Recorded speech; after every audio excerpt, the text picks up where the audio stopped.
你只是随手制作的儿童玩具，竟将鹰将造价100亿的军事卫星撞了个对穿，吓得西方各国连夜拉响最高防空警报，以为第6次世界大战即将爆发。但龙国却不慌不忙地站出来辟谣，说这只是儿童玩具，并非军事武器。可当你展示出超光速轰炸机等离子轨道炮和星际驱逐舰时，所有国家全都瑟瑟发抖。而此时，校花苏若雪正带着一个从你那买来的火箭模型给爷爷贺寿。当众人看见他怀里抱着的火箭模型时，瞬间来了兴趣。这几人都是过来给他爷爷庆生的战友，也都是国内各领域的顶级专家。其中一个叫周爱民的老头戴上眼镜说道：“若雪丫头，这火箭模型是给你爷爷带来的生日礼物吧？怎么看着跟真的火箭一模一样？我都有种错觉，好像是我们的火箭缩小版，而且这个材质摸着不像塑料合体，似乎跟我们的长征系列涂层材料很像。”周爱民边说边摸着火箭模型的外壳，而在听见周老爷子这么说后，坐在一旁的苏老爷仔细打量起来。对于火箭的外涂层材料，他再熟悉不过了，可看眼前这个模型的外壳，又跟他们军工厂的涂层有所不同，随即有些好奇地问道：“丫头，你这模型哪买来的？就是一个玩具厂，您要是不喜欢，我一会就搬出去。”不，丫头，这个模型很不错，竟然采用了之前自己没见过的结构，你放在这里，我要好好研究一下。对了，爷爷，这是遥控器。他说着便把遥控器递了过去。苏老一脸错愕，这东西难道还能起飞？随后下意识地按了一下红色按钮，火箭发射倒计时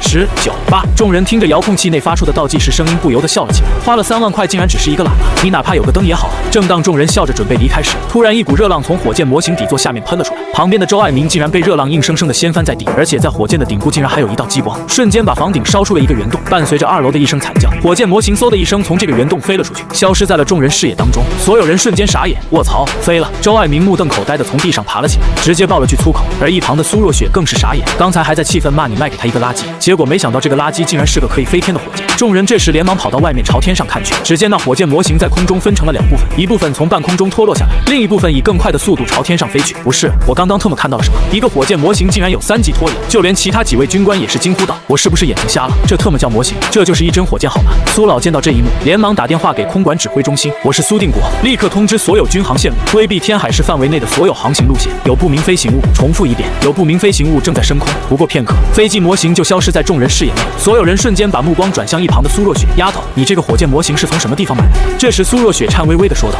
我也不知道啊，就是在一个玩具厂里面买的模型啊，其余的我真的不知道。”苏若雪无奈地摊了摊手，此时的她更是一脸懵逼，本来就想着买一个火箭模型而已，可没想到你这个玩具店里卖的竟然是个真火箭。苏老这时满脸严肃地说道：“刚才那模型顶部的激光竟然能够瞬间把屋顶洞穿，很像是一种激光武器，应该是扫描到了前面的阻力，然后进行清理的，很像概念当中的自动拦截武器。王海涛身为龙卫研究所所长，研究多年先进武器，这种自动拦截激光武器是他们想都不敢想的，这也太不可思议了。”众人仰脖看着，不敢相信这小东西能飞这么高。我说按照这个飞行的时间来算，应该已经要穿破大气层了吧？这个高度别说是打飞机了，就算是卫星说不定都能打下来。难道现在的玩具都具备太空打击能力？这就算是挂个手榴弹上去，也能造成不小的危害。几个老头仰着脖子不断的感慨。就在这时，苏老爷子突然意识到了什么，等等，我记得鹰将那边发射的火箭好像就是朝我们这边飞过来的，不会撞在一起吧？对啊，现在头顶上还有我们龙国的卫星啊，这要是把自家的卫星打下来，那可真是没法解释了。几个老爷子慌乱掏出手机联系总部。与此同时，鹰将那边的全球直播正好开始。我们漂亮国这一次的 Hero 系列第8代火箭，采用的是最先进的火箭发射技术，速度是之前的2倍以上，而且还装备了全自动的武器拦截系统，以应对火箭升空过程中的任何干扰。另外，第8代火箭的载重已经提升到了50吨，这一次我们还搭配了最新研制的自足回收技术，极大的减少了后期发射的成本。而且我们这一次的卫星也会在太空当中展现我们新研发的雷神之锤项目，为了避免造成不必要的危害，我们这一次打算把雷神之锤的乌棒瞄准一片公海。听到这个消息时，以苏老为主的众人齐刷刷地站了起来。什么？雷神之锤的项目已经被研发成功了？王海涛大吃一惊。雷神之锤是一束电线杆大小的乌棒，从太空轨道上投掷，速度最高可达10倍声速。在这样的速度之下，乌棒落地后可以穿入地面数百英尺，破坏任何潜在的硬化掩体或秘密地下场所。更重要的是，当乌棒击中目标时产生的破坏力将与穿透地面的核武器的强度相当，从太空到击中目标只需要15分钟左右。雷神之锤这样的高超音速武器具有重大的冲击力却无环境污染，是要比核武器还要先进的概念化武器。一旦漂亮国掌握了这种技术，那几乎就相当于无敌了。他们瞄准的经纬度距离我们龙国不远，要是真被漂亮国顺利的发射了雷神之锤，那势必会引发巨大的海啸，对我龙国沿海地区造成不可估量的损失。苏老语气沉重地说道：“漂亮国竟然在未知会我国的情况下就发射这种破坏性极大的武器，分明是不把我龙国放在眼里，是可忍孰不可忍。我立刻联系相关的部门。”说着便拿起电话打了出去。而此时的电视画面上正在直播着漂亮国卫星上的画面，一根乌棒已经从发射器当中探了出来，现在我们已经看到，我们的雷神之锤已经出现在……等等，那是什么？正当电视里面的人在讲解着雷神之锤的时候，却突然发现，在漂亮国卫星的下有一个小小的东西正以飞快的速度朝着卫星飞来。警告！发现不明飞行物正在接近中。漂亮国的卫星上响起了刺耳的警报声。观看直播的所有人瞬间愣住，到底是什么人，竟然敢在这个时候挑衅漂亮国？一时间，所有电视面前的人议论纷纷。六角大楼里面，麦克阿斯也满脸震惊地看着报告：飞行物未知，疑似从蓝星发出，速度约为100倍音速，预计15秒之后撞击我方卫星。一个研究人员大声说道：“呵呵，一定是某些人看不惯我们领先世界，所以想来捣乱。但是捣乱是要有实力的。传我命令，雷神之锤继续发射，立刻启动拦截武器系统。”麦克阿斯很是嚣张地说道：“正好借着这一次直播，向全世界展示一下我们的力量。”卫星周边出现无数红外线汇聚一点，天呐，他们竟然把红外导弹系统也装载到了卫星上。这样一来，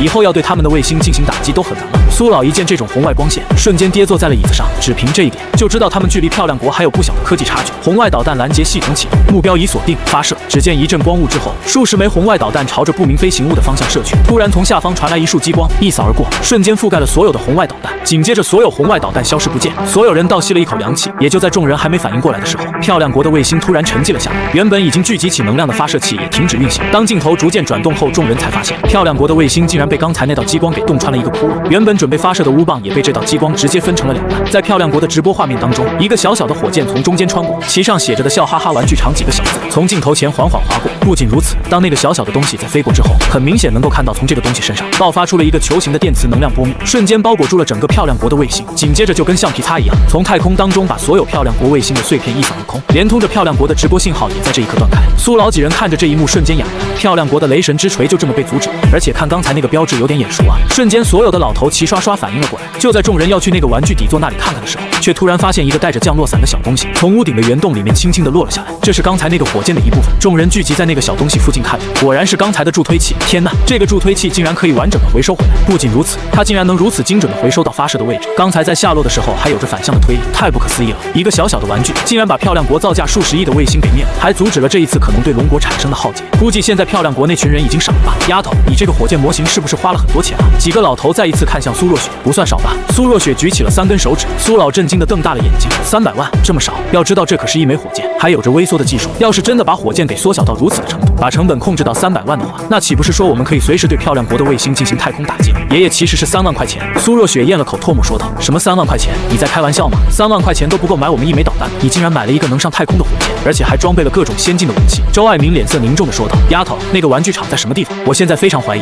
里面可能是一个秘密研发基地，而且已经对我们造成了威胁，必须要去看看。”苏老也是点点头：“丫头，你跟着我带着军部的人走一趟。如果是我们龙国自己的人，那真是我龙国的福气；如果是其他势力的话，苏老爷子欲言又止。”而此时的六角大楼内，距离漂亮国的卫星被洞穿已经过去了足足10分钟。整个大厅里面的所有人傻不愣登地看着大屏幕。此时的屏幕已经黑了10分钟，研究人员都快把键盘敲碎了，仍然没有任何反应。随着一声玻璃碎掉的声音，一杯咖啡摔在了地下。沃特法克，刚才过去的是个什么东西？那个老外已经把墨镜摘了下来，哆哆嗦嗦地指着大屏幕好像是有个笑脸，还有一些龙国的文字。一个老外站起来说道，同时把刚才的录像条回到了刚才的那一幕。此时的屏幕上，一个小小的火箭出现在了众人的眼前，在这个小东西的身上赫然有着一行文字。难道这是龙国的攻击手段？我的卫星啊，就这么丢的一下没了。麦克阿斯气急败坏地说道，这个世界上只有我们漂亮国能欺负人，绝对不允许有人欺负我们。立刻给我致电龙国军部，必须让他们给个说法。麦克阿斯的心在滴血啊，这个卫星可是集结了他们最顶尖的技术，很多技术还没来得及展示呢就没了，而且单纯就这个卫星的造价就已经达到了上万亿，如此高昂的代价竟然被一个小小的玩具给破坏。画面一转，来到玩具厂内，苏老正满脸严肃地看向你，就是陈笑。之前那个火箭模型是你制作吗？在苏老将来龙去脉跟你说明之后，你才搞明白他们并不是来兴师问罪的，反而是因为那个火箭模型发射之后引起了他们的兴趣。你这个人到底怎么回事？我就说买一个玩具而已，你倒好，直接做出来一个真的火箭，做出来也就罢了，竟然还上天了，甚至还把漂亮国的卫星打下来了，这下麻烦可大了。苏若雪有些无奈地对你说道。闻言你满脸震惊，等等，什么叫把漂亮国的卫星给打了下来？我去，该不会让我赔吧？赔什么？太空又不是他们家的，谁让他们没事飘在我们这边的？再说了，我们又不是武器打下来的，就是一个玩具而已，他自己造的不结实怪谁？在一边的苏老爷子淡淡地说道，如果你的这些技术能卖给我们军方，你个人安全问题完全不用担心，我们会派人暗中保护你的安全，并且会给你2个亿当做费用。如果你要是不愿意的话，我们可以跟你签订战略合作协议，我们借用技术，给你们技术使用费。在来之前，苏老就已经想好了，眼前的这个火箭模型里面的技术，不管是自动拦截武器，还是自动回收技术，就连目前的漂亮国都没有掌握。如果能够共享这种技术，把它们应用在龙国军方和航空的领域，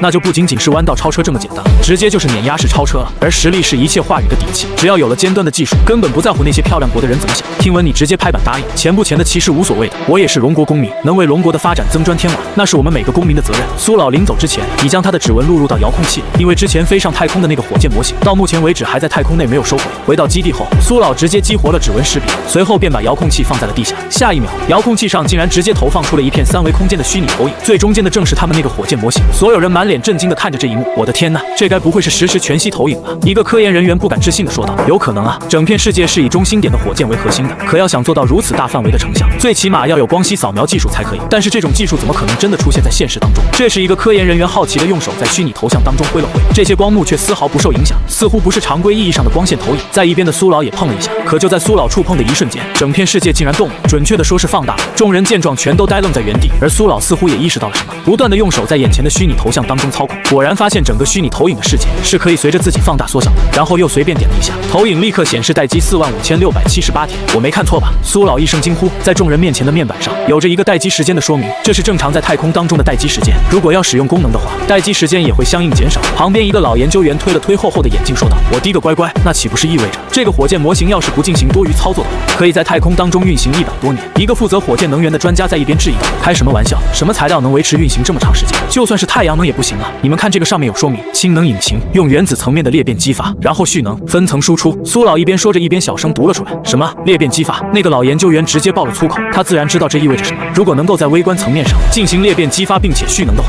别说是100年了，就算是上千年的动力也能够支撑。但这怎么可能？除非有粒子对撞机才能够启动这个项目的研发。就这么一个小小的玩具火箭，怎么可能已经有这种技术？老研究员满脸的质疑。就在这时，投影画面突然弹出一个红色感叹号，警报警报！刺耳的警报声响了起来，拦截武器系统自动启动。这时一个科研人员突然指着全息投影好奇地说道：“你们看那黑点的是什么东西？”众人随着那人手指的方向看去，只见预设轨道上出现了几个拦截物。苏老一脸的不可置信，这是司马克2代，竟然在这里找到了。一个年轻的研究员有些纳闷地问道：“司马克2代就是那个造电车的，不是说卫星发射失败了吗？那都是假象，我们能够看到的东西都是那些漂亮国的人想让我们看到。这个司马克第1代火箭其实早就已经发射成功了。漂亮国的航天事业跟我们龙国不同，他们的民企可以自主发送卫星上天，对于我们来说是不可监控的。”苏老满脸凝重地说道：“他们专门在太空对我们龙国的版图进行实时监控，只是我没想到他们连第2代卫星也已经成功了。看来我们需要重新评估一下这个企业了。坏了，这眼看着就要撞上了！”一个研究员惊呼一声，众人连忙朝着前面看去。此时的画面当中，火箭模型已经靠近了司马克2代的卫星，只是还不等撞击的发生，从火箭模型上就发出了一道光幕，笼罩住了司马克2代。等到光幕没了的时候，卫星也跟着没了，就跟看一场科幻电影一样，被实时的展现在了眼前。哪去了？这就没了？你怕不是在逗我吧？这下苏老直接不淡定了。他们之前找了那么长时间都没有找到的司马克卫星，据说司马克是研发了新的什么隐藏外衣技术，根本找不到。但是在眼前的虚拟影像里，不仅找到了，竟然还悄无声息的干掉了。就算苏老见多识广，此时也有些不太相信了。一时间，整个屋子里没有一个人敢说话。刚才的这一幕实在是太震撼了，你们说有没有可能这是动画，通过全息投影技术投放出来？这时一个研究员在一边说道。众人听闻很快都反应了过来，这怎么可能？这里面展示出来的一切，不管是实时全息投影还是氢能引擎，都太过于科幻，现代科技根本实现不了。那个人一定是为了博得苏老的好感，才故意展示出这种动画。毕竟这在太空外的事情，谁也不能说得清楚。先这样吧，一切等到开完了新闻发布会再说。虽然已经跟玩具厂签订了协议，但打款还是没有这么快。这件事情让我好好捋顺一下。苏老揉着脑袋走了出去。与此同时，漂亮国司马克航空研发总部，司马克正跳着脚吆喝着：“我的2代哪去了？为什么同一时间3个卫星消失得无影无踪？谁能给我一个解释？”司马克要疯了，毕竟这个第2代的卫星一共就发射了3个，还是跟漂亮国政府借钱发射的，这下完犊子了。该不会是我们自己的卫星打错了吧？旁边的一个员工对着司马克说道：“老板，听说我们漂亮国的新1代卫星被龙国的一个什么武器给破坏了，很有可能是一种最新的黑科技啊！会不会我们的也被龙国的黑科技给破坏了？”什么？龙国？你是在侮辱我的智商吗？那些龙国人唯利是图，根本不会把资源用在这种高科技技术之上。立刻给我接通白色房子的电话，我要找总统。司马克匆匆忙忙地走了出去。第2天一早，漂亮国那边过来的不少记者已经陆陆续续的赶来，都是奉命冲着龙国的新闻发布会而来。毕竟当时漂亮国的可是全球直播，本来想装个逼，没想到却成为全世界的笑话。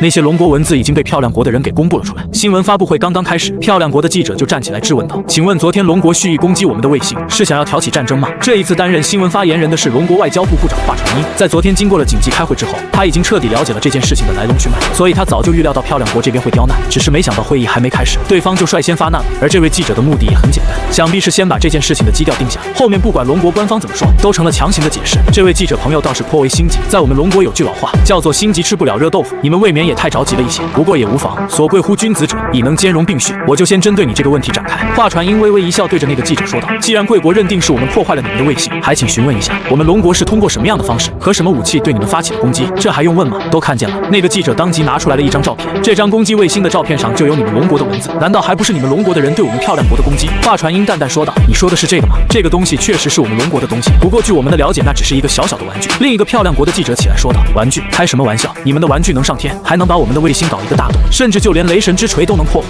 准确的说，你们漂亮国的玩具不能，但是我们龙国的玩具可以。贵国在发射卫星的当天，我们龙国的一个玩具厂恰巧在发射着玩具火箭，只不过你们漂亮国的卫星正好出现在了玩具的正上方挡路。谁能想到你们漂亮国的卫星那么不精准，才造成了这一次的事故？”华传英慢慢说道。一众漂亮国的记者目瞪口呆，发射着玩具火箭文，你特么当窜天猴呢？还不精壮？开什么国际玩笑？那可是卫星啊！什么玩具这么牛？这不是胡扯的吗？这太空可是我们漂亮国的地方，我们的卫星在上面，你们弄坏了就要给一个说法。一个漂亮国的记者梗着脖子站了起来。首先，这一次的火箭玩具完全是龙国民间企业自主的行为，与我们官方无关。之前贵国的民企自主发射的卫星，擅自在我们龙国的上面侦测，我们也并没有干涉。这一次也希望贵国用相同的态度对待。其次，太空并不是你们漂亮国，是属于蓝星所有人共有的，还希望以后在发射火箭之前，预先公告发射路线，避免下一次事故的发生。最后，我们龙国针对此次太空撞卫星事件表示深深的惋惜和遗憾。谢谢大家，这就谢谢了。惋惜遗憾个毛啊！我们的卫星怎么办？一帮漂亮国的记者傻眼了。不好意思，还有最后一句，近期我们龙国这种玩具火箭可能玩的人比较多，烦请在我国上空的所有飞行器尽快离开我龙国领太空，避免不必要的损失。这是通知，并不是商量。华传英补充最后一句就直接走了出去。与此同时，漂亮国的一间办公室内，什么？就这么晚了？这是我听过的最拙劣的谎言。旁边一个黑衣人对着拜登说道：“总统阁下，在新闻发布会之后，龙国这边搬出来了一个相同的玩具，根据我们 FBL 部门的鉴定，是跟视频当中出现的那个东西完全一样。恐怕这一次龙国的人并没有说谎，而且我们也已经调查了一下，这个笑哈哈玩具厂是真实存在的。”拜登瞪大着眼睛说道：“你们的意思是，这龙国随便发射了一个玩具火箭，就把我们漂亮国造价几十个亿的卫星给打了下来？”旁边的国防部长脸色凝重地说道：“总统先生，恐怕事实就是这样。在这之前，太空对于漂亮国是绝对的优势领域，所以这段时间，漂亮国一直在大力发展太空领域的武器。核武器是世界上任何人都不敢轻易动用的，但这一次准备发射的雷神之锤却不一样，相对核武而言是绝对的降维打击手段，可以直接从太空一发灭魂，根本不需要进行旷日持久的战斗。但就是这样一个伟大的项目，竟然被龙国这边的一个玩具给破坏了。这也就意味着，现在的龙国有着非常轻松的外太空打击能力。你担心的不错，龙国这边发射上去的东西不仅仅能上太空，似乎还可以在太空当中自主运行。从那3颗司马克2代的运行轨迹来看，都是在即将进入龙国范围的时候被干掉。”拜登摇着头说道：“龙国最近的态度一反常态，很是强硬。从这一次的事件上来看的话，与此同时的龙国这边，苏若雪疑惑地对着苏老问道：爷爷，你不是说这个玩具有很多功能都是假的吗？怎么还要让陈笑去改进飞机啊？而且那虽然是已经退役的飞机，但也不是能够轻易让别人来动的，他就是一个商人而已。丫头啊，这你可真错了，我也是刚从你这里知道，陈笑制作的这个火箭玩具，竟然就只用了5天的时间。就算其他的功能是设想，但就单纯这个火箭升空和自主回收的技术，就已经足够不可思议了。我这么跟你说吧，眼前的这个技术，如果被漂亮国知道的话，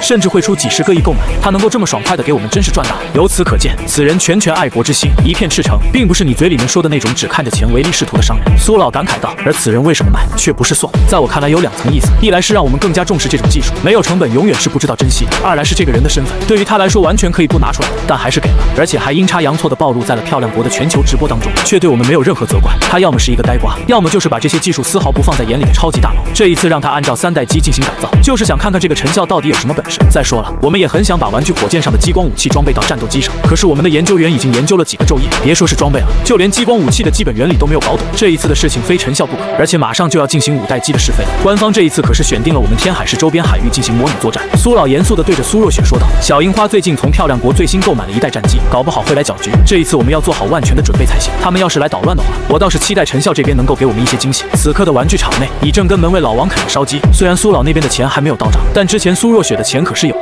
伙食水平总算是可以改善一下。就在这时，一辆大卡车缓缓停在门口，卡车的车斗上面还装着一个巨大的东西，用帆布笼罩了起来，似乎是个飞行器。你就是陈笑吧？这是我们苏司令安排送过来的东西。车上下来了几个部队的人，你看着车后面的东西，满脸震惊。这就是那个让我改造的东西吗？这么大的玩具啊！之前只是接到了苏老的电话，说是想让你这边帮着改造一个东西，具体费用什么的好说，你倒也没当真，毕竟这2亿还没到账呢，你也不好推辞，便答应了下来。本来也就以为是个什么小东西，却没想到是这么一个庞然大物。帆布被拽开以后，你顿时感到无语。这时一名军官走了过来，说道：“陈笑你好，我是这一次负责跟进项目的刘明，这次就麻烦你了。”你挠了挠头，对着刘明问道：“麻烦倒是也不麻烦，毕竟是给钱嘛，你们军方也不能让我白干，具体要怎么改呢？”刘明接着对你介绍道：“这个是我们龙国的3代机，本来已经退役了，这一次东部战区4代机的数量不够，就想着改进一下来凑个数。其实这台3代机的发动机什么的都是正常的，你也不用怎么大改，主要就是外形上抛个光喷个漆什么的，看上去牛哄哄的就行。”你点了点头，这玩意都已经卸下来了，不干也没办法。刘明接着对着你说道：“1个星期以后在东部海域有一场军演，需要3代机去凑个数，这几天要是方便的话，我就住在这里，看看有什么能帮得上忙的。你这是不放心啊？”“可以倒是可以，不过我这里也没有地方睡，只能凑合一下了。”“这没问题。”刘明当即点了点头。众人出去之后，你这才开始打量起眼前这这个破旧的3代机，身上斑驳的油漆和破烂的外壳，无不彰显着之前翱翔天空的痕迹。你深吸了一口气，不管怎么样，也算为龙国这边立下过功勋的蓝天勇士，岂能就这么让它报废了？既然如此，就让你重新焕发生机。你轻轻地触碰眼前老旧的3代机机身，开始接收改造信息，流线型外形骨骼改进方案，轻动混合动力能源装备系统，全息光波雷达扫描系统等离子炮加载模块。你看了看系统当中浮现出来的改进方案，嘴角微微的翘了起来。此刻东部军区指挥部内，一帮大佬围着桌子而坐，在这屋子里的人最低级别也是2-4星，坐在最上面的是龙国空军总司令周爱民。今天把大家召集起来，开一个临时会议，相信你们也都知道是什么原因。这一次我们在东部海域的军演，唱主角的是我们空军最新的第5代机，而这一次军演的目的也是为了震慑樱花国的消息。前段时间在钓鱼岛附近海域，经常有樱花国的船来回乱窜，但是我们之前4代机的续航范围有限，钓鱼岛附近已经是极限航程，樱花国也正是抓住了我们这点，才敢如此肆意妄为。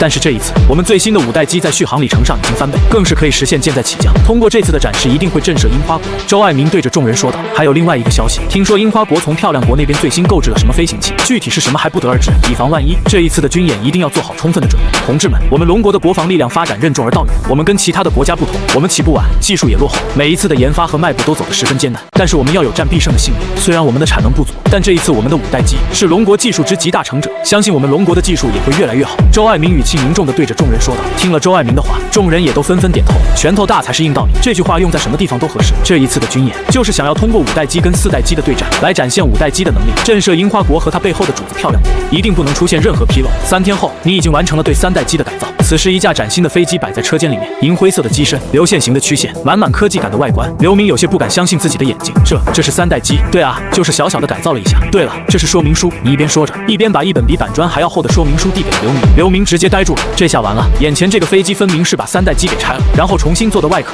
要知道这样是绝对飞不起来的。本来他们对这架3代机的期待就是能飞就行，估计到时候是第一个被5代机击落的。但是你搞成这个样，中看不中用啊！我怎么交差？刘明有种要完犊子的感觉。正在这时，大门口响起了卡车的喇叭声。刘明一脸绝望，这个时候已经没办法，只能硬着头皮把这东西拖回去交差了。此时，在东海海域的一艘驱逐舰上，一众军方大佬正在甲板上，人手一个望远镜四处看着。这一次的军演之所以选择在海上，目的是为了展示最新5代机的2个特性，其一就是超低空飞行，这样一来可以在近海面对敌方船只进行打击，让普通的舰载防空武器失去作用；其二就是超短距离舰载起降，这2个新的特性自然是在海上进行演示比较直观，这也算是目前空军领域最顶尖的技术。周爱民在对讲机里面说着，各部门注意，4代机准备升空。目前的驱逐舰甲板上，2架崭新的5代机已经在待命。按照演习的计划，是他们4代机先起飞，然后5代机从甲板上进行超短距离舰载起飞，最后对4代机进行追击。不一会，数架战斗机带着冲天的轰鸣声从众人的头顶上方掠过，紧接着在甲板上传来一阵热浪。就算众人已经躲在了安全的位置，但还是能够感觉到5代机喷出来的炽热气焰。紧接着随着一道蓝光闪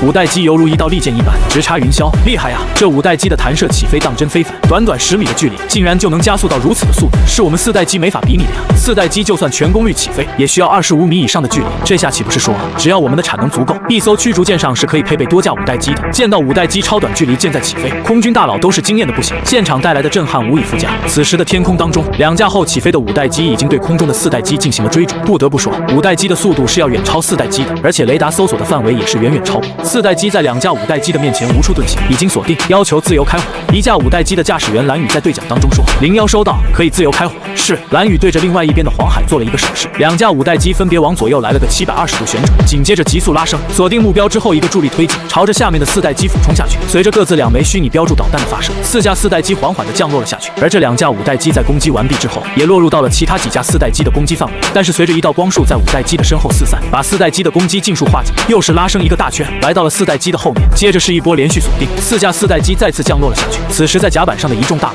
在看到空中的战斗后，也是连连赞叹，不愧是5代机啊，简直不是一个层级的。短短2分钟的时间，就已经干掉了8架4代机，速度、攻击力、躲避性能完全不是一个层级，太厉害了！而且这2架5代机已经有了密切的配合，过瘾啊！现在就剩下1架。等等，不对啊，我们不是准备了10架战斗机吗？怎么少了1架？那个3代机呢？正当大佬们沉浸在5代机的震撼当中，却突然发现少了1架飞机。报告，10号驾驶员无法正常起飞。对讲机里面传来10号驾驶员生无可恋的声音。什么叫无法起飞？郭海波，你连3代机都不会开了？周爱民很是无语的说道。这一次红蓝双方的飞行员都都是他精挑细选出来的。这些顶尖飞行员每一个都是龙国的宝贝，从某种意义上来说是比飞机还要珍贵的存在。这次军演为了更好的体验这种飞机的性能，都是用同一批飞行员进行的测试。这个郭海波也是顶尖飞行员之一，却说不会开3代机，一众大佬都有些莫名其妙。郭海波苦着脸说道：“这个嘛，司令员啊，其实10分钟之前我就想说了，但实在是没好意思说。我翻着说明书，到现在为止连启动开关都没找到，实在是没办法了。怎么会这样？那不是3代？等等，你开的是不是被玩具厂改造过的那架飞机？”周爱民突然想起了什么。对啊，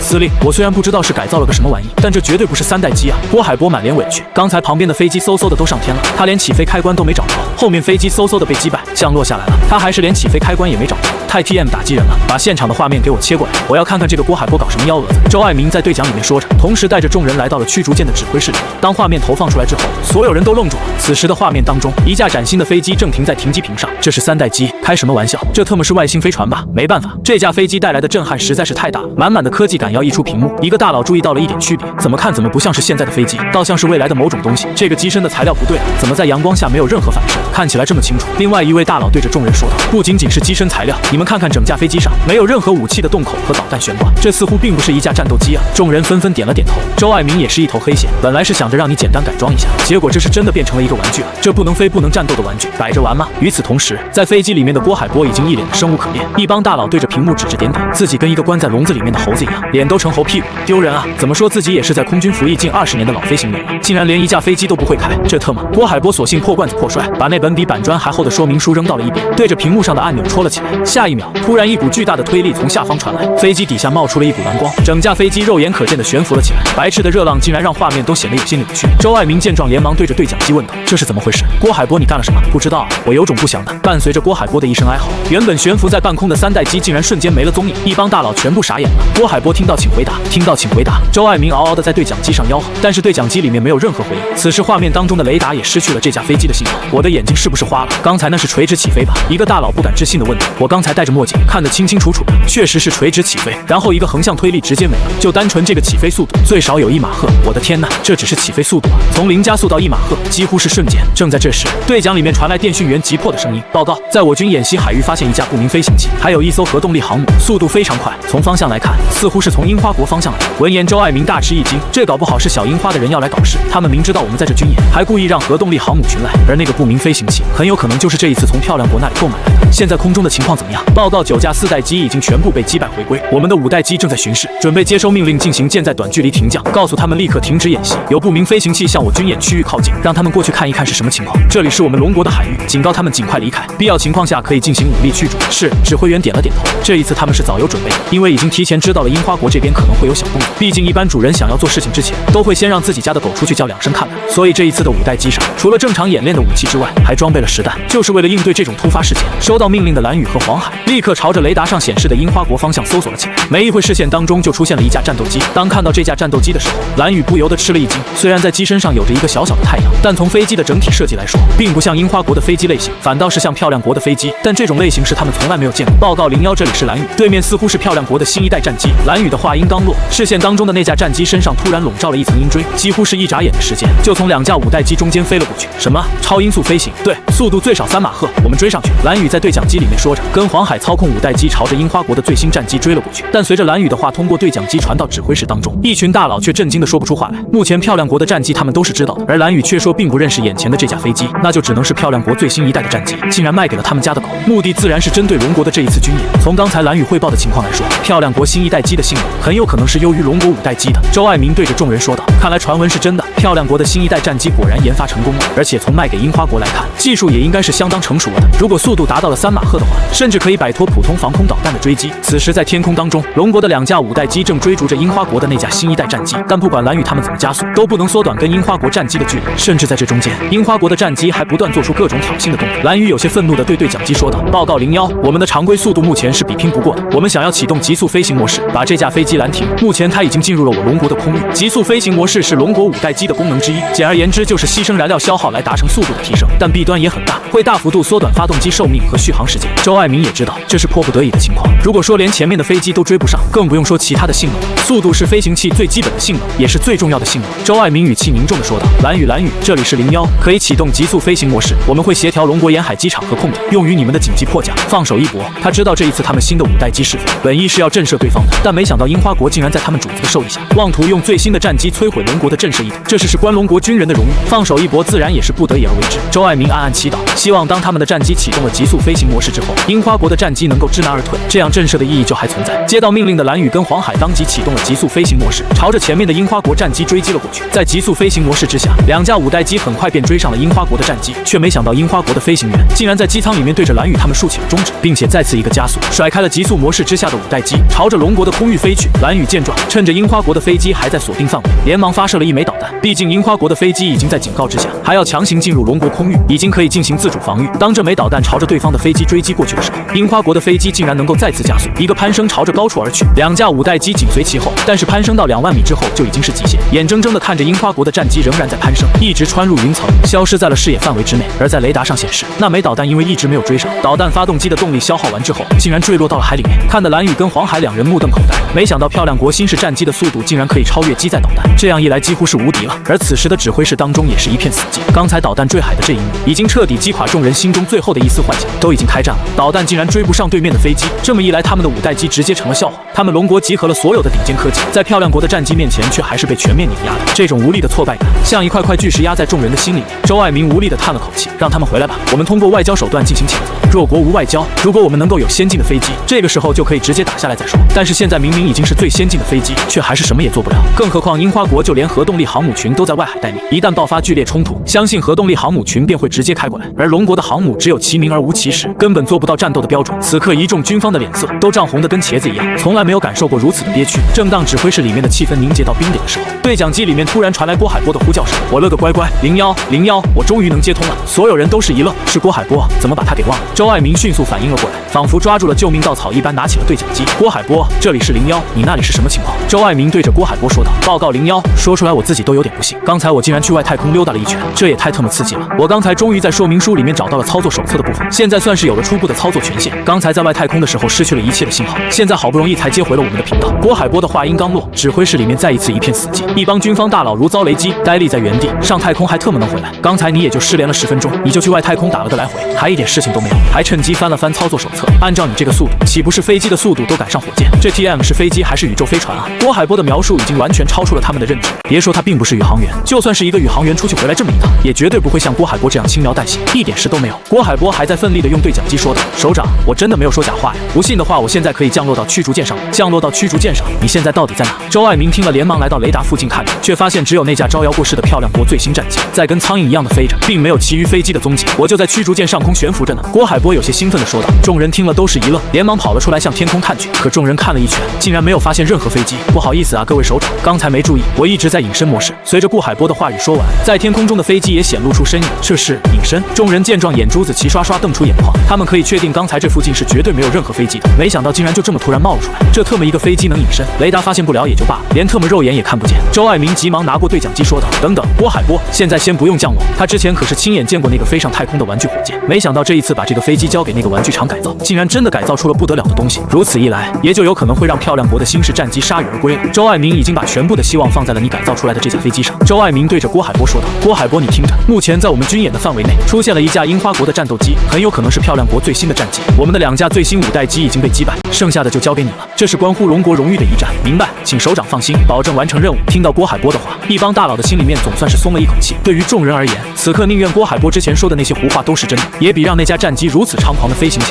郭海波闻言没有犹豫，直接按下启动按钮。下一秒，伴随着一声轰鸣，那架飞机再次消失不见。在飞机消失了2秒以后，海面上才爆炸开了2列水幕，看得众人目瞪口呆。刚才那架飞机是悬停在半空吧？这是战斗机还是直升飞机啊？当战机飞走之后，周爱民这才反应了过来，刚才那半天，郭海波驾驶的飞机都是一直停在半空的，而且并没有那种垂直喷气的巨大冲力，就那么轻飘飘的在半空当中，这已经完全没法用正常思维去看待这架飞机了。那个叫陈笑的果然有一套，一切等到结束之后再看吧。现在我需要整片海域的实时画面，还有密切注意核动力航母群的动向，他们现在已经来到了我们龙国海域的边缘，把实时画面给我投放出来，保留证据。周爱民一边说着，一边带着众人走回了控制室里面。此时的半空当中，樱花国的飞行员正得意洋洋地在驾驶着飞机兜圈子。以前他们又是高价钱又是贵下叫爹都买不来的飞机，这次次漂亮国不知怎地竟然就答应出售，不得不说这漂亮国的技术确实天下第一，比他们樱花国本身研发的飞机高出了不止一个档次。这一次跟龙国最新的5代机相比，也甩了8条街那么远。别的不说，就单纯这个速度就有着绝对的优势。听说这一次他们有首长在现场观摩，刚才好像发现有一艘驱逐舰啊，去转一圈刺激一下，反正燃料还是很充足的。区区龙国的一群东亚病夫，怎么能跟我们伟大的主人漂亮国相比？樱花国的飞行员自言自语地说着，可刚准备掉头回去，却突然发现在自己的飞机上方出现了一个黑影。樱花国飞行员有些好奇，结果抬头一看，顿时吓得浑身一哆嗦。此时在他的飞机正上方，竟然不知道什么时间出现了一架飞机，而且还有着龙国的旗帜，但自己飞机上的雷达并没有任何的提示。这架飞机是什么时候出现的？又是怎么无声无息就出现在自己飞机旁边的？幻觉，一定是幻觉！樱花国的飞行员要疯了，狠狠地甩了自己一巴掌。但头顶上的飞机是实实在在的，驾驶舱里面的飞行员竟然在抱着一本书看着，特姥姥的，欺人太甚！樱花国的飞行员怒了，直接提速想要甩开头顶上的飞机，但是却发现不管他怎么飞，就算已经把速度提升到了极限，这架飞机竟然依旧跟他保持着相对静止。樱花国飞行员的冷汗止不住的流下，对方这样的飞行方式，说明在速度上是完全游刃有余的，只是想要戏耍他而已。好，就这么玩他，让他奶奶的小樱花跟我们比速度，气死他！指挥室里面，周爱民他们看着2架飞机的情况，高兴的抚掌大笑，众人也都是一片欢呼。刚才那架樱花国的飞机就是这么欺负他们的，现在是直接翻过来了，对所有人来说看的都相当痛快，没有什么能比现世报更过瘾的。樱花国的飞行员一看，怎么样也摆脱不了龙国的飞机，索性心一横，朝着自家核动力航母群的方向飞去。他是想引着龙国的飞机过去，这样一来，他们的核动力航母群就有理由对龙国的飞机进行攻击。就算这架飞机再厉害，也毕竟只有一架，面对着核动力航母群的强大火力，没有任何飞机能够逃脱。糟糕，他们似乎是朝着核动力航母群那边飞去。周爱民看出了樱花国飞机的异动，着急的冲对讲机喝道：“郭海波，立刻停止追击，不要中计了！一旦被击落，我们是白白损失。”郭海波对着周爱民请示道：“请首长放心，刚才一直没有找到攻击和防御按钮，现在已经找到了。这架战斗机的潜能还远远没有上线，我请求继续追击。这架飞机刚才已经越过我国空域防线，我龙国领土领空可是神圣不容侵犯的。”一时之间，周爱民也是拿不定主意了。一方面，他确实希望你改造出来的这架战机是真的有奇迹发生；另一方面，也担心如果他真的失败了，不仅仅损失了这样一架先进战机，那龙国的荣誉可就再次受损了。司令，我认为可以尝试一个玩具火箭都能升空，并且把漂亮国的卫星给打下来。我相信这个陈笑改造出来的战机也一定会有奇迹发生。苏明强在一边上前说道，他是苏若雪的父亲，当时火箭发射的时候他也在场。周爱民点了点头，深吸了一口气，拿起对讲机：“郭海波，你听着，从现在开始，你可以自主防御、自主攻击，一战立威。我龙国领土神圣不可侵犯。”郭海波郑重地说道：“收到，保证完成任务。”此时2架飞机正在以超快的速度朝着外海的核动力航母群飞去，而核动力航母群的子母舰也都已经提前得到了自家飞行员的计划。核动力航母群朝着龙国的海域进犯了过来，各艘舰船上的对空武器也已经完全待命，无数的飞机跟苍蝇一般的从樱花国航母上起飞，准备拦截这架龙国的飞机。对于樱花国来说，这架漂亮国的飞机虽然是买过来的，但是付出的代价也是相当大的。首先就是正式确立了漂亮国的霸主地位，除了在直播的外交场合之外，樱花国的首相在见到漂亮国总统的时候都是要下跪磕头的，更不用说还有数百亿白头硬币的债务，而且他们还只有这架飞机的使用权，什么时候漂亮国说要带回去，立刻就要屁颠屁颠的送回去，所以这架飞机是绝对不能出差错的。此时在郭海波眼前的显示器上已经出现了密密麻麻的红点，正是在前面朝着自己飞过来的航母飞机群，而屏幕的一角也传来无数的警报提醒，他已经被超过100枚导弹锁定。郭海波咽了口唾沫，说实话，此时的他也慌得一批。虽然这架飞机是远远超过他的想象，但是目前面对的可是一个完整的核动力航母群。此时在飞机的屏幕上已经密密麻麻的显示出了航母群的编制，再加上一架性能远超龙国5代机的最新战机，看得郭海波一阵头皮发麻。不得不说，核动力航母群的战斗能力实在是太强了，如此的数量，别说是对付一架飞机，就算是对付一个中小型国家都不算太难。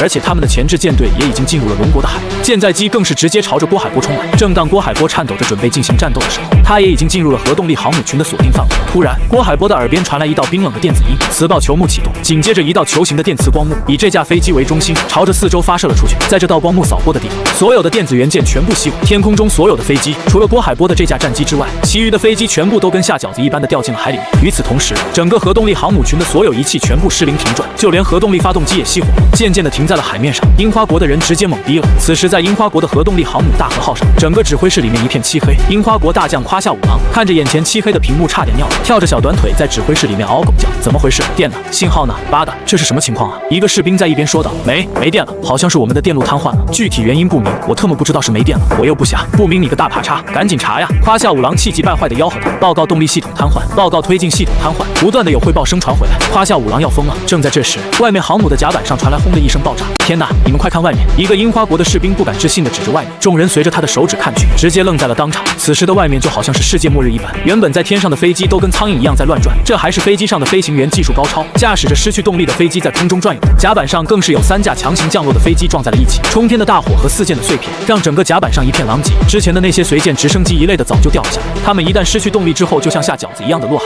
而那些其余的飞机勉强靠着滑翔的动力在空中飘忽着，都想找准时机滑落到航母的甲板上降落，但是此时都是没有动力的，根本没法指挥，只能勉强操控方向。看着那些飞机摇摇晃晃的朝着甲板上俯冲了过来，就跟一个个自杀式袭击一般。八嘎，继续这样下去的话，是会把我们的大和号给撞沉的。夸下五郎气急败坏的吆喝道，他可是害怕了。刚才那3架飞机强行降落，直接撞在了一起，让甲板上已经是出现一个大洞。要是再来这么几次的话，那他们这艘大和号可能就被自己的飞机给炸沉了。快，所有人立刻准备机械武器给我打，让他们离开我们的舰船，不要让他们继续强行降落。夸下五郎这次是彻底着急了，无线电也已经失灵，根本通知不到他们。如果真被自己船上的飞机给炸沉了，那他们樱花国的脸可就丢尽。但是对于那些在天上的飞机来说，这个时候却是慌成一批，看着强行降落也不行，不少人已经准备开始跳伞了。但就在飞行员跳出来之后，迎接他们的却是漫天飞舞的火炮和子弹。刚才郭海波的攻击只是针对的电子系统，所有用电子系统指挥的武器都已经瘫痪，但是船上的机械高射炮和枪械什么的却是不受影响。下面船上的人也是为了保命，所以子弹和炮弹跟不要钱一样，朝着天上的飞机打了过去。那些飞机本就没有动力，无法正常做出规避，一时间漫天的飞机爆炸，就好像烟花绽放一般，数不清的飞机在空中被打得四分五裂。那些见识不好已经跳伞逃生的樱花国人，虽然不可能被子弹瞄准攻击，但却被爆炸的气浪和碎片给波及，降落伞跟马蜂窝一样断裂，嗷嗷惨叫着落进了海里。这些舰载机毕竟是为战争做准备的，所以全是加满燃料的状态，刚刚起飞没多长时间，还都装载着实弹，一旦在空中发生爆炸，产生的连锁威力是相当强悍的。而且那些导弹在爆炸之后四处飞溅，四周又都是自己晃晃悠悠的飞机，直接跟抢着爆炸一般在空中绽放了起来。夸下五郎看着满天烟花直接傻眼了，此时大脑一片空白，短短5分钟之内，天上已经没有任何飞机了，而这些飞机在掉落下来之后，并不是完全掉进海里的，还有不少是落在了航母群的范围，让驱逐舰和巡洋舰也跟着爆炸了起来。而原本潜入海底的2艘潜艇，也因为电路系统瘫痪之后浮上了海面，被落下来的舰载机干掉。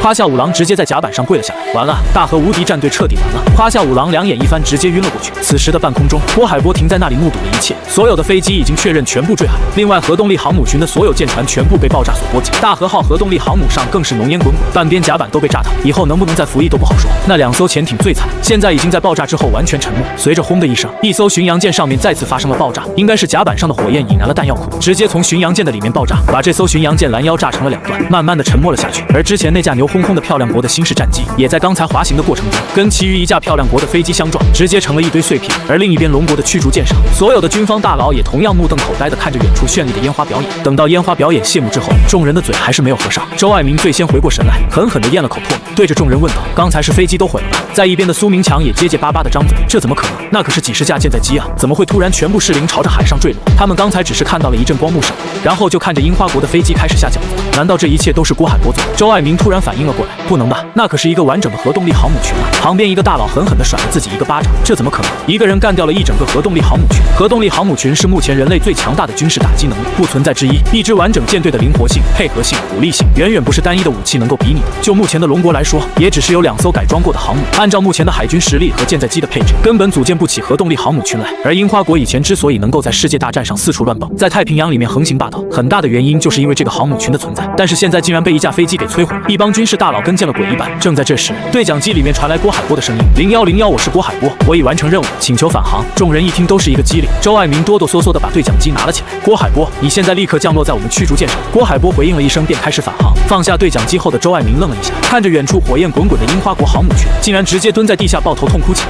这么多年了，他作为龙国的空军总司令，看着漂亮国也好，白熊国也好，还是樱花国他们也好，他们的飞机和军事技术遥遥领先，他的心里面就憋屈的厉害。这一次更是被樱花国借助漂亮国的先进飞机当众羞辱，并且樱花国还直接把核动力航母群开到了附近，摆明了就是给他们飞机撑腰的，让周爱民心里面就像压了一块石头一样。可谁能想到这次成功干掉樱花国一整个航母群的飞机，竟然是他们龙国的科技。在听到郭海波那坚定语气的一瞬间，周爱民再也绷不住了，所有的压力、愤懑、憋屈，在这一刻都释放得干干净净。众人也都是感同身受，他们此时也一个个掩面哭泣着，老泪纵横。这一次的胜利不仅仅是一场军演的胜利，不仅仅是一场捍卫领土的胜利，而是意味着他们龙国的空军和海军从此以后站了起来。今天发生的这一切，将之前所有的屈辱化作了虚无，一战成名，扬眉吐气。当郭海波从战机上下来后，也是呆愣在原地，甲板上10几个龙国军区首长正相互搀扶着抱头痛哭。郭海波心中一阵抽搐，完了完了，难道我刚才冲动给龙国添麻烦了？我对天发誓，我是真不知道这飞机的防御功能这么厉害，这还是仅仅启动了了其中一个防御系统，并没有用攻击模式，就把一个核动力航母群给摧毁。当时的郭海波也是后怕的，毕竟这可不是小事。虽然整个核动力航母群已经进入了龙国的领海，那些飞机也都进入了龙国领空，但这一次对樱花国的打击几乎是灭顶之灾了。很有可能樱花国甚至背后的漂亮国都会以此作为借口对龙国这边发难。看来还是自己冲动了。郭海波有些垂头丧气的想着，他会独自一人承担这个后果，哪怕是被送上军事法庭，也要咬死了这件事情是自己擅作主张的。想定后，他便来到众人面前，首长，我错了，我愿意承担所有的责任，你们抓我吧。郭海波把双手递了过去，众人看见郭海波的反应都愣住，抓你干什么？你小子干得漂亮，这次老子要给你记一等功。周爱民见到郭海波过来，用满是老茧的手抹了一把眼泪，上前给了郭海波一个大大的拥抱。周围的一帮军事大佬也围了起来。郭海波一脸懵逼，什么意思？怎么还要请功？难道这一次自己做对了？郭海波瞬间反应了过来，报告司令员，我已顺利完成任务，主要还是后面这架改装之后的飞机起了大作用，我其实也没干什么。郭海波敬着军礼，然后有些不好意思的挠了挠头。一阵寒暄后，众人这才注意到了郭海波身后的战机，10几个军方大佬两眼放光，围着这架战斗机爱不释手。这是什么材料啊？竟然能够进行光学隐身！你们看这个下沉式的喷气孔，竟然连周围的漆都没有一点变化，这岂不是意味着这些外漆的耐热度已经到了一个相当恐怖的程度？我的个天爷呀！你们看这个线条，完全跟我们的线条设计思路不同，但竟然能够达到这么快的飞行速度，是用什么推进的？而且这个驾驶舱里面的操纵感呢？这按钮又是怎么回事？竟然还是全景天窗！等等，推进模块在哪？武器模块在哪？一帮大佬赞不绝口，最后齐刷刷的把目光停留在了郭海波的身上。郭海波连忙捧着手中那本比板砖还厚的说明手册，屁颠屁颠的跑了过去，一边翻着说明手册，一边对10几个戴着老花镜的老头讲解了起来。此时天海市苏家，爷爷，你没事吧？你别吓唬我呀！苏家的别墅里面传来一声苏若雪的惊呼。就在刚才，苏若雪正陪着苏老爷子在1楼客厅看军演的直播。从一开始，客厅的气氛就有些压抑，两个人没有任何话语，还时不时伴随着苏老爷子唉声叹气的声音。龙国最新的战机被漂亮国完全压制，让他们很难受。结果没一会，现场就来了个大逆转，让苏若雪也惊呼的跳了起来，喜悦的心情无以言表。原本有多么压抑，现在就有多么畅快。结果当苏若雪重新坐下的时候，却发现苏老爷子那边没有动静。转头一看，只见苏老爷子捂着胸口倒在了沙发上。刚才看到龙国的战机干掉了樱花国的核动力航母群，苏老爷子直接兴奋的心脏病发作，顿时把苏若雪给吓坏了。他虽然知道这是爷爷的心脏病犯了，但还是手足无措，根本不知道该怎么办才好，手忙脚乱的在翻找着相关的药，但是越慌越乱，越乱越不知道要干什么。此时爸妈都不在家，家里面就只有苏若雪。看着苏老爷子的气息越来越微弱，苏若雪都急哭了。正在这时，门铃声突然响了起来，苏若雪仿佛抓住了救命稻草一般，连忙去开门，却发现是你站在外面。话还没来得及说，她的眼泪就先下来了。见此情景，你一脸懵，你本来是想着飞机已经顺利交付了，就来问问这个打款的事情，却没想到开门以后把你吓了一跳。爷爷，我爷爷他……苏若雪语无伦次的说着，见状你直接冲了进去，这是心脏病犯了。你连忙在苏老爷子的衣服口袋里面搜了起来。一般情况下，心脏病人都会随身带着速效救心丸。果然，你在苏老爷子的上衣口袋里面找到，连忙给苏老爷子服下，然后把苏老爷子扶着放平，解开了胸口的领子。你转头问道：“打120的电话了吗？”苏若雪连连摇头。你先不要慌，去把门窗都打开，我来打电话。你很是沉稳地对着苏若雪安排道。苏若雪连忙按照你的说法去做。没事的，我刚才已经按照医生的说法做了一些措施，他们马上就来了，你不用担心。苏若雪看着呼吸渐渐平稳下来的苏老爷子，也松了一口气。苏若雪擦着眼泪对你说道：“谢谢你，要不是你突然出现，我可真是不知道该怎么办了。要是爷爷因为自己的救助不及时而出事，那自己可要遗憾终生了。”不一会，医院的人就停在了门口，你帮着一起搬到了车上，跟着朝医院开去。医院里面，苏老已经被紧急送往了手术室。苏若雪的母亲接到消息之后也赶了过来，陈笑这次多谢你了，要不是你这次可真就危险了。王美娟说着又看向苏若雪数落道：“你说说你的丫头，这么大了做事还是慌慌张张的，要是没有她今天可怎么办？”苏若雪好不容易止住的眼泪再一次流了下来。正在这时，手术室的门被推开，一名大夫走了出来，病人暂时已经脱离了危险，不过需要留院观察一段时间，家属来办理一下相关手续吧。听到苏老没事，众人都是纷纷松了口气。就在你正要说什么的时候，突然听到了一阵急促的脚步声，紧接着10几名军官朝着这边走来，为首一人正是苏若雪的父亲苏明强。本来苏明强正在参加军事演习，但一听到苏老进了 ICU 的消息之后，当即坐着直升机朝着医院赶来。同行的是一些部队的军官，毕竟苏老的身份太过特殊，是龙国重要的技术人才，要是出现了意外，损失可就大了。陈笑，你怎么会在医院里面？苏明强一见你也在门口，还和自己的女儿在一起，心里面突然有了一种不祥的预感，就好像看到了一头猪跟一颗白菜坐在一起。我说是碰巧遇到的，你信吗？要是没什么事我就先走了。你一看这个架势感觉不太妙，灭了核动力航母群这样的外交事故，应该跟我没关系吧？也不是我让他们灭的。你心想着果断准备跑路站住，却听见苏明强吆喝出一连串熟悉的指令：立正，向后转。你一脸无奈的转了过来，小刘送他回去笑哈哈玩具厂，周司令在那里等他。苏明强对着身后的那人说道：“闻言你心中一愣，完犊子了，看来自己自己确实是被盯上了，但现在也没有退路，人家都已经堵在了自己玩具厂的门口，就算是跑路，也是跑得了和尚跑不了庙。你见没有办法，只能跟着那人上了车，一路无话。等来到玩具厂门口的时候，你瞬间亚麻呆住。此时玩具厂附近停满了各种军牌的车，而且在四周还多了很多陌生的人。他们虽然穿着便装，但一眼就能够看出来这些人都是部队的人伪装的。而且在自己这玩具厂的保卫室上，竟然还有一个狙击手在上面待命。我滴个乖乖，这么大的阵势是要干什么？你目瞪口呆地走了下来，只见一群老头正围着门卫老王说着什么，唾沫星子飞溅。从之前他们受到过的欺负，说到今天扬眉吐气的大胜，再到未来的畅想，一帮大佬满面红光。之前佝偻的腰杆也挺立，说话也利索，底气也十足了。原本吆喝着要退休的，现在嚷嚷着要向天再借500亿。看着龙国傲立于东方云云，此时的门卫老王满头是汗，时不时的用袖子擦擦。见状，你不由得倒吸了一口凉气。这些围住老王的人最低也是将军级别，这么大的阵势，难道是捅了将军窝了？你们这是干什么？听见你的声音，一群大佬顿时停了下来，齐刷刷的扭头看着你。本来他们听说这个飞机是一个玩具厂老板改造的，还想着这个老板一定是某个军工的大佬，甚至有可能是散布在民间的科学家一类的。但是没想到竟如此的年轻。看着众人的眼光全部锁定在自己身上，你也是被看得浑身发毛。要知道眼前的这些人是龙国正儿八经的将军，毫不夸张地说，都是从尸山血海中杀出来的。他们本身就自带着极其强大的气场，此时被10几双眼睛看着，就算是在一边的刘明都有些打哆嗦。为首的周爱民对着你问道：“那架新式战机真的是你造出来的？”你笑着说道：“确实是我制造的，不然诸位将军也不会同时出现在我这小小的玩具厂。”周爱民很是赞叹地说道：“不错不错，英雄出少年，你介意不介意我们参观一下？”当然不介意。随后便带着众人朝车间走去。但当众人来到厂房外面后，顿时傻眼。开什么玩笑？那么高科技的飞机竟然是在这么破旧的厂房里面改造的？没错呀，产品不在于环境，而在于技术。听着你的这句话，不少将军纷纷点头。想当年研究原子弹的时候，那个时候的环境可谓是艰苦异常，但还是言有所成。可随着后面的研发环境越来越好，产出却越来越少嘛。而你这边作为一个民间的研发人员，在如此艰苦的环境下却还能持守本心，想必是把所有的费用都投入到了研发当中，并不在乎外界的环境，甚至还需要用玩具厂来运营盈利，支撑研发。这才是龙国所需要的研发态度。进入到车间里面之后，可以很清楚地看见那些研发后的东西和配件，特别是墙上的设计图，一眼就能看出是之前他们见到的飞机。一个老头掏出小本本，迫不及待地来到你面前。之前飞机的外壳材料用的是什么？竟然还会隐身，而且不仅是雷达方面的隐身，还能做到肉眼都无法看见。你对着那个将军解释道：“那是一种仿生材料，它的表面其实是一个整体，结合了生物技术和金属技术，会让其表面根据实际所处的环境进行变化。即便是在不能进行伪装的时候，也可以通过周身散热形成一定的光波波动，来影响正常的视线，让人产生类似海市蜃楼一样的错觉。再加上战机极致的速度，就很难被肉眼所捕捉到。”你刚解释完，另外一个老头又凑过来问道：“那这个下沉式喷气孔是什么原理？这么大功率的东西竟然隐藏在战机里面，而且维持的动态平衡竟然这么稳定，到底是怎么做到的？”这个主要还是3点动态的原理，其实主要还是动力足够强大。一个将军接着你的话头问道：“那这个动力是什么情况？我可是找遍了整个机身，都没有找到加油的地方，难道是隐藏式的加油口？”其实并不是加油来提供动力的，加油毕竟会受到国外势力的制约，所以我一开始设计的时候就采用了小型核动力系统，隐藏在机身里面，相对来说也比较安全。闻言，众人惊呼：“什么？小型核动力系统竟然可以直接应用？不是开玩笑的吧？那这个线条设计方面是怎么想的？还有驾驶舱里面的颠覆性设计，都已经没有原来的操纵感了。”众人一个问题接一个问题的请教着，一边请教还一边认认真真的做着笔记。这里的人随便一个挑出来，都能够在各个军区里面横着走，但此时就跟小学生一样，眼神当中带着一丝崇拜，把你的每一句话都当作圣旨一样的记录下来。这也是没办法的事情，毕竟里面的设备别说是见过，很多东西他们可连听都没有听过。就光是你之前留下来的一本说明手册，都有很多功能他们看不懂。这个时候好不容易遇到你，自然是要好好的请教一番。而你也是来者不拒，知无不言，言无不尽。不知不觉天都已经黑了，但这群老将军们还是乐此不疲的围着自己问着问。最后是周爱民实在看不下去，才出来打圆场道：“陈笑呀，你跟苏老那边不是签订了战略合作协议吗？不过顶多算是苏老他们研究所里面。这样，我现在代表龙国空军，也想跟你签订一份战略合作协议。别的我们也不求，只求共享这架飞机的技术就可以了。至于费用，你也不用担心，最少保证每年20个亿。现在签合同，立刻打款。”周爱民微笑的说着：“多少？20个亿还是每年？”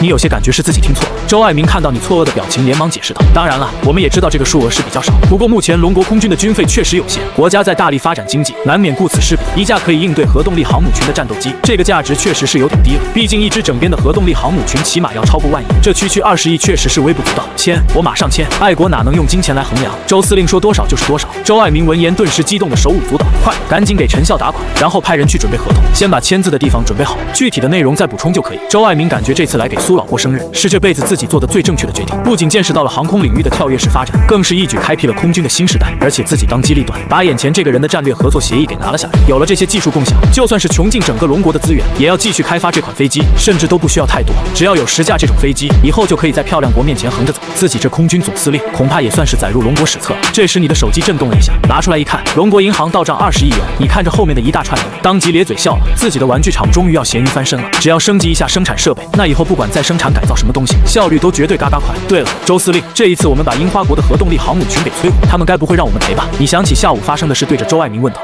赔个屁！他们随意进入我们龙国的领海和领空，我们不把他们全灭了就罢，还想让我们赔？真当我们龙国的领海是后花园啊？是他们说来就来，说走就能走的吗？周爱民冷冷地说道。现在龙国有了你提供的技术支持，就算他樱花国的背后有漂亮国撑腰，又能怎么样？他以后要是老实听话，给漂亮国当个看大门的忠犬也就罢了，要是不老实了，我们就连他的主子一块灭了。画面一转，漂亮国六角大楼内，气氛压抑到了极点。总统阁下，龙国这次展示出的武器完全超越了我们的理解范畴。国防部长看着大屏幕上化为废墟的樱花国航母群，声音都在发抖。登拜狠狠地拍着桌子，他们说那是玩具，去他的玩具！立刻启动最高级别的防空警报，通知约北所有成员国，第6次世界大战的边缘已经到了，给我集结所有的联合舰队，把我们在太平洋的战略核武全都推出来。我要让龙国知道，蓝星到底是谁说了算。随着登拜的一声令下，整个西方世界瞬间震动，凄厉的防空警报在各国首都连夜拉响，无数隐形战机升空，浩浩荡荡的西方联合舰队从四面八方朝着龙国海域逼近。全球各地的媒体疯狂报道，所有人都以为世界末日真的要来。而此时的龙国最高指挥中心里，周爱民、苏劳等一众军方高层却并没有像以往那样如临大敌。司令监测到漂亮国及其盟友的18支航母编队正在向我方靠近，并且均携带有核打击能力。通讯员汇报道。周爱民冷哼一声，他们既然想来送死，那就成全他们，立刻联系陈笑，看看他那边还有什么新玩具没有。此时的笑哈哈玩具厂内机器轰鸣，刚刚到账20个亿的你，直接在系统里兑换了最高级的全自动化生产线。原本破旧的车间瞬间被改造成充满重工业科技风格的秘密军工堡垒。哎呀，这机械臂用着就是顺手了。你看着眼前正在组装的几10个巨大部件，满意的拍了拍手。就在这时，周爱民的电话打了过来，语气急促地说明了漂亮国联合舰队压境的情况。陈老弟，这次情况有点棘手，对面可是集结了整个西方世界的家底，你那飞上天的火箭和隐形战机是不错，但数量太少，怕是难以同时应对这么多目标。你闻言看了一眼旁边刚刚完工的巨大模型，轻描淡写的说道：周司令别慌，我这正好刚弄完一个大号的水上玩具，正愁没地方试水呢。你们把海防线让开一点，我这就开过去。几个小时后，东海防线上，漂亮国的联合舰队遮天蔽日，密密麻麻的战舰宛如钢铁长城般在海面上推进。登拜坐在旗舰的指挥室里，看着屏幕里毫无动静的龙国海防，嚣张的大笑。龙国人肯定已经被我们吓破胆了，传我命令，准备进行第1轮威慑性炮击。然而他的话音刚落，雷达兵突然爆发出见鬼般的尖叫。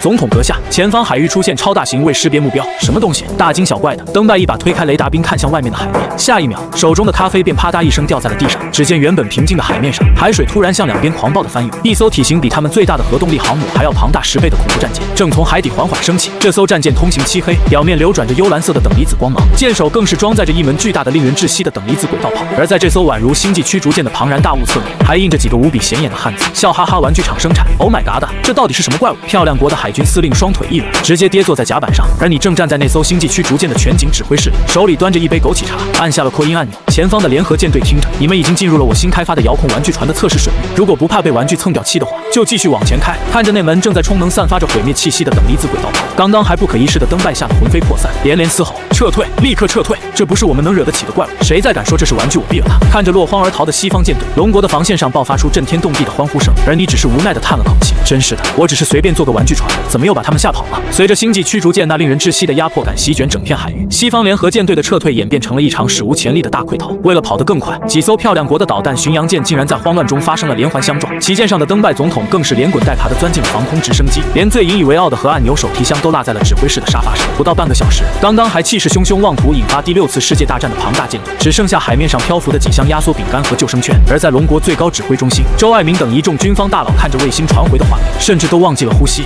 陈笑同志，周爱民此时的声音都在哆嗦，他看着全息屏幕里那个端着枸杞茶的年轻小伙，就像在看一个上帝。你管这叫大号水上玩具？这特么是一炮能把月球输个中分的星际驱逐舰吗？你有些不好意思的挠了挠头。周司令见笑了，主要是经费充足了嘛，我就把之前的遥控船图纸深化了一下，你们要是觉得颜色不好看，我还可以改涂装，粉色小猪佩奇的也行。一帮将军差点一口老血喷出来，给这种灭世级的歼星舰涂上小猪佩奇，漂亮国要是看见了，估计能当场精神崩溃。而在这个消息传出后，举世哗然，当天的国际新闻头条全部被龙国终极秘密武器笑哈哈玩具厂霸占。漂亮国6角大楼内，气氛犹如坟场。登拜裹着毛毯，瑟瑟发抖地坐在椭圆形办公桌前，对面的国防部长、情报局长全都低着头，没人敢说话。间谍呢？我们的王牌特工呢？登拜疯狂地拍着桌子咆哮：我不管你们用什么办法，去偷去抢去买，我也要拥有笑哈哈玩具厂的玩具！立刻拨1000亿美元的特殊资金，我要买他们那个什么遥控船。情报局长擦了擦冷汗，苦涩地说道：总统阁下，买不到啊！我们用离岸公司的名义去下订单，结果他们客服回复说，那种大号遥控船属于限量版盲盒，需要抽签，而且只支持龙国身份证实名认证。那就派特工去潜入，去偷图纸。已经派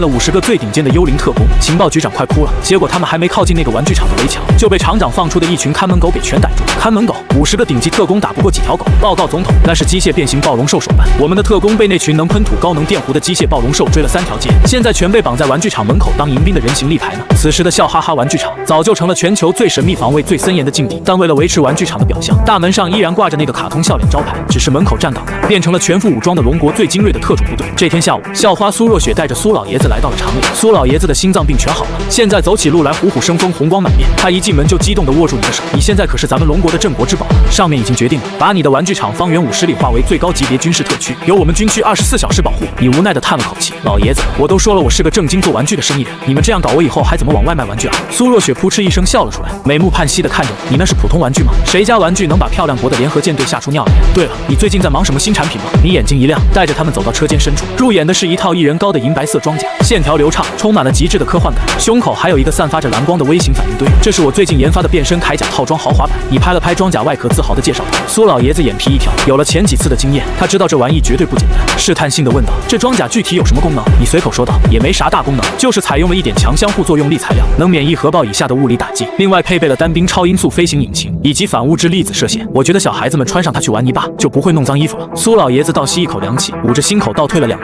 免疫核爆、单兵超光速、反物质射线，你管这叫防止孩子玩泥巴弄脏衣服？成效。苏老爷子深吸了好几口气才平复下来，双眼放光地盯着那套单兵装甲。马上要举行4年1届的世界联合军事竞赛，漂亮国之前一直吹嘘他们的外骨骼机甲无敌，你这套玩具能不能借给我们龙国的特种兵去拉练一下？你爽快地点点头，没问题啊，我这里还准备批量生产70-80套，到时候给你们组个机甲护卫队伍呢。看着你云淡风轻的样子，苏老爷子和苏若雪相视一眼，他们知道下个月的世界军事竞赛上，漂亮国引以为傲的陆军机甲部队恐怕又要被这批变身套装给虐出心理阴影。这个世界的规则正在被一个开玩具厂的年轻人彻底改写。1个月后的撒拉哈沙漠深处，4年1届的世界联合军事竞赛正式拉开帷幕。这一次漂亮国可谓是下了血本，为了洗刷之前联合舰队被玩具船吓尿的耻辱，登拜总统直接批准了还在绝密试验阶段的宙斯单兵外骨骼机甲，使其全面列装参赛小队。不仅如此，他们还重金邀请了全球200多家顶级媒体，进行全球高清直播。各位观众，现在向我们走来的是大漂亮国的宙斯机甲小队，每套造价高达10亿美元，装载了最先进的微型火神炮和平油装甲。漂亮国的解说员在直播间里声嘶力竭地狂吼：今天我们将向全世界证明，在绝对的陆战实力面前，任何花里胡哨的武器都不堪一击。各国军事代表团坐在观礼台上，看着那些犹如钢铁巨兽般，每一步都能在沙地上踩出深坑的漂亮国机甲，纷纷倒吸了一口凉气。就在众人议论纷纷之时，龙国的参赛小队入场了，全场瞬间死一般寂静。几秒钟后，爆发出了满天的哄笑声。只见10名高大威猛的龙国特种兵，身上竟然套着廉价的红色塑料背心，脖子上挂着一根迎风飘扬的大红布条，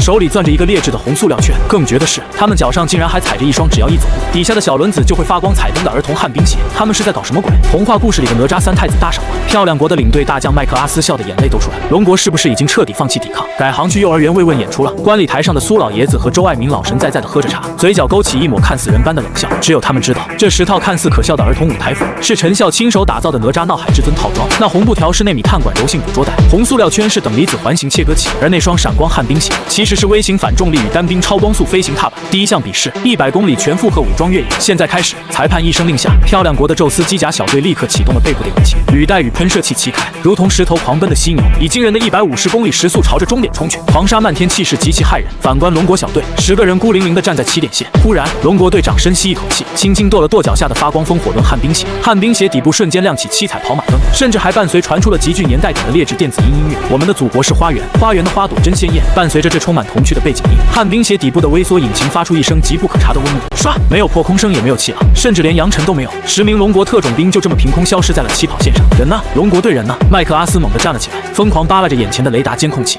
报告将军！终点处的裁判声音颤抖地通过无线电传遍全场，龙国小队已经到达终点了，用时0.000001秒，整个世界仿佛被扔下了一颗核弹。100公里0.0001秒，这特么是瞬移吧？奔跑路线上的高速摄影机回放，哪怕放慢了1万倍，也只能勉强捕捉到一道模糊的7彩跑马灯拉丝光晕。还在沙漠里吭哧狂奔吃沙子的漂亮国宙斯小队，突然听到耳机里传来龙国队伍已经夺冠的消息，差点没集体一头栽进沙钵里。作弊！这绝对是空间跃迁级别的作弊兵器！麦克阿斯崩溃大喊。但比赛还得继续。第2项硬核对抗标靶摧毁，双方需摧毁10公里外由平油合金与3米厚钢筋混凝土浇筑而成的末日级防御地堡。漂亮国地机甲小队重整旗鼓，肩部的微型导弹朝全开，伴随着震耳欲聋的轰鸣声，数十枚高爆穿甲弹呼啸而出，瞬间将地堡炸成了一片火海。看到了吗？这就是我们漂亮国的火力！解说员重新找回了自豪感。到了龙国小队的回合，只见队长缓缓举起手中那个看起来在夜市地摊上5块钱就能买到的红塑料乾坤圈。报告首长，陈厂长说这乾坤圈只要扔出去就行，但要悠着点力道是吧？队长在通讯器里憨憨地问道。千万别使劲，那玩意儿是反物质切割环，扔中了能把撒哈拉大沙漠劈成2半。无线电里传来周爱民焦急的吼声。队长小心翼翼地像套圈游戏一样，把手里的红塑料圈随意地朝10公里外的堡垒方向掷了出去。塑料乾坤圈脱手的瞬间，迎风暴涨，原本劣质的红塑料表面突然爆发出刺目的暗蓝色等离子死光。乾坤圈悄无声息地旋过10公里外的那片巨型堡垒区，没有爆炸声，也没有火光，只听到刺来一声轻微的脆响，就像是热刀切过黄油。在全世界亿万双眼睛的注视下，那片足足有几百米高连核弹都能抗住的防御工事山脉，连同堡垒底下的地壳直接被一分为2，上半部分在暗能量的侵蚀下，瞬间化为漫天齑粉，凭空湮灭了，原地只留下了一个切面光滑如镜子般的峡谷天坑。全场死寂，一根针落地的声音都能听见。漂亮国参赛小队的10名驾驶员看着手里刚发完导弹还在冒烟的火神炮，再看看远处那个仿佛被橡皮擦从地球上抹去的峡谷，扑通一声集体跪在了沙漠里，直接举起双手高喊投降。怪物！麦克阿斯两眼发黑，直接瘫软在了观礼台上。而在大洋彼岸的白色房子里，登拜看着直播屏幕，双手颤抖着去摸索速效救心丸。关掉直播，立刻掐断全球信号，不要再让我们丢人了。与此同时，天海市的笑哈哈玩具厂内，你正躺在藤椅上，一边啃着西瓜一边看电视直播。门卫老王擦着汗走过来，厂长，外面又来了几10辆军用卡车，说是周司令来给您送锦旗和奖金了，后面还跟着中东几个狗大户国家的王室代表，说要用3座大油田换咱们的这套哪吒闹海复回去镇国。